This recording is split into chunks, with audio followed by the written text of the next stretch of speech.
Hello and welcome to Connect. I'm your host, Randy Shabilo. On today's show, we'll have Will Brooks from the Shakespeare on the Saskatchewan and Doug Porches from the Meewasin Valley Authority. As always, we'd like to hear from you. Tweet us at ShawTV Saskatoon, find us on Facebook, or email shawtvconnect@shaw.ca. You can also watch previous interviews on ShawTV's YouTube channel at youtube.com/ShawTV Saskatoon. Shakespeare on the Saskatchewan has been a main fixture here in Saskatoon, and the artistic producer, Will Brooks, is with us today. Will, thanks for making time for us. Yeah, you betcha. Thanks for having us along. Let's talk a little bit about you and how you got involved with your artistic merits that we know you for, and then how you came to be with Shakespeare on the Saskatchewan. Yeah, you betcha. So this is my third summer back as artistic producer, and I say back because I started my career with the company as an actor in right about 2000. It was my first professional gig. I remember getting the phone call from Mark Von Eschen, who was running the company at the time and did for a long time, as I was holding down a summer job that I thought I was going to be sweating through for the whole summer, and he gave me that fantastic phone call that asked if I wanted to come to Saskatoon and play on the river in the tents. And that was a great start to it. I spent about 7 summers as an actor with the company, which was some of the best years an emerging artist can ever have. And then I ended up heading over to Persephone Theatre and spent about 7 years there running the youth programming and artistic associate and the school and various things over there. And then was lucky enough to get another phone call from the Shakespeare on the Saskatchewan board to come over and replace Mark as artistic producer. So it's a real great thing for me as an artist. This company has a really long history of supporting emerging artists and supporting local artists and supporting this province and this community. And it did a lot for me as a young artist, and it's a real honor and a lot of fun for me to be back at the head of the company, to be able to do that for other artists.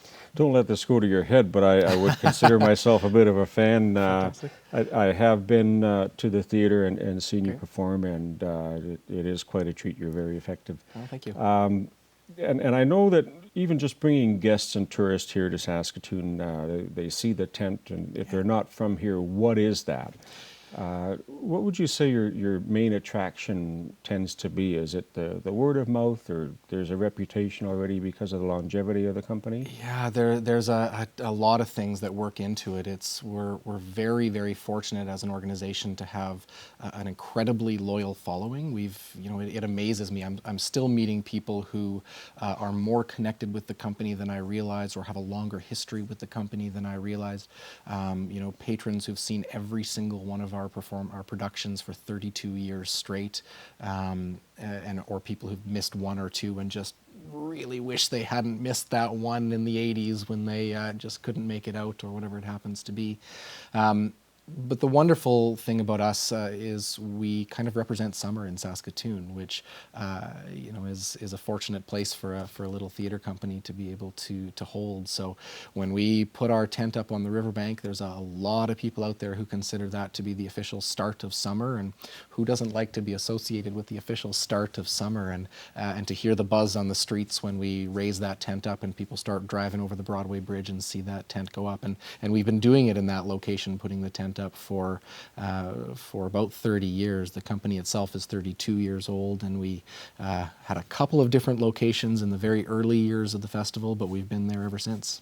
I think you're exactly right about that. I mean, there's a certain ice cream store on 8th Street that when that opens, it's spring, and when the tent goes up, a lot of us know that. Yeah. The company very strong now, and again, gaining that exposure, internationally, and it's a big draw. What do you see happening this summer for Shakespeare? Yeah, so I mean, as you say, we are in a great place, probably a better place than we've ever been in our history. We have a solid team on staff. We've got a solid team on our board, and a group of artists around us that are putting in really top-notch, amazing work that our audiences are flocking out to see. We've been doing a lot of looking forward in the last number of years, because we're in a really solid place and our community supports us, to figure out who we want to be as the years go forward, and how we want to engage with our community and with our artists. So we've been doing a lot of work over the last couple of years to diversify our voices.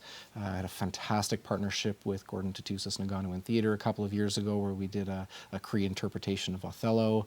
Had a wonderful time last year doing an all-female version of Julius Caesar. And putting artists on our stage whose voices haven't been heard in a while. And that's been really, really rewarding, and we'd like to be doing more of that as we go forward into the future.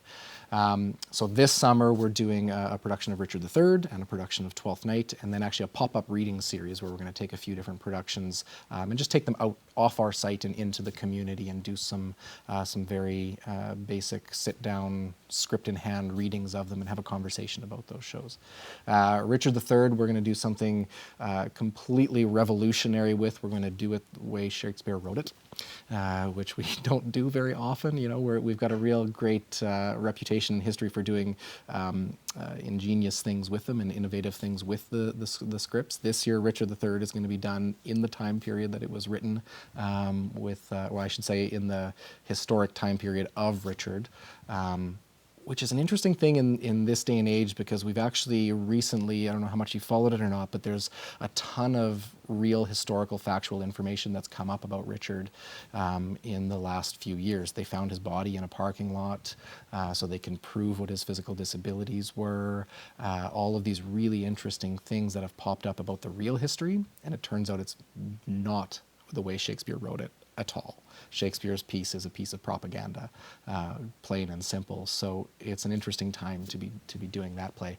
And then Twelfth Night, we're going to do a bluegrass version of, which is going to be quite fun. I get to direct that one, and we've got a whole team of artists working around us with the music. We're actually working on some workshops of the music as we speak. And Twelfth Night's a really wonderful, fun show that already is the piece of Shakespeare's that has the most music in it, and we get to add some, bring the flavor of bluegrass, and instead of seeing how Shakespeare's work juxtaposes with a time period, we're going to see how it juxtaposes with a musical style, and it's a lot of fun. Are you finding that an experiential type of experimental part, maybe something that hasn't really been done before, or are you kind of spreading your wings a little bit and just trying some things? Yeah, certainly for me as a director, it's an approach that I haven't taken. It's when this company started in the mid '80s, doing a version of Shakespeare that was set in modern day and really spoke to the audience that was sitting in front of you was pretty revolutionary. People weren't doing that. It was, at the time, it was a much more academic approach to it and historical time periods and those kinds of things. So they were a bit off the wall in the mid '80s when they were doing that. 32 years later, we've got a solid track record of doing those kinds of things. And this is just a bit of a twist on that. I guess I'd say that instead of dealing with the time period and how that works, dealing with the musical style. And in this particular piece, Shakespeare's built in all of these wonderful themes and languages and poetry that has to do with music and with dance and, the music of love. If music be the food of love is how the play starts with those great lyrics, or I should say starts in our version, not in the original. I needed you about 10 years before that time frame just to help me through high school, I can assure that. Talk a bit about the site itself, because it is a real gem where it's located, and now with the Children's Discovery Museum coming there, the Potash Court Park across the old Kinsman Park. Talk about the site itself as much as you can with what's happening. Yeah, sure. So, as I say, we're fortunate enough right now as an organization to be able to look further into our future than we've ever really been able to do, and the site is a big part of that. We are incredibly lucky to have such a beautiful riverside site that's just a stone's throw from downtown Saskatoon, and it's something that most companies aren't lucky enough to have. And because of our partnership with the City of Saskatoon and the Meewasin Nipawin Valley Authority, we get that, and it's a really wonderful thing. That said, as a company, we've never really had the opportunity to design our site from scratch so that it would really serve the purposes that the city of Saskatoon and ourselves as a theater-making organization need.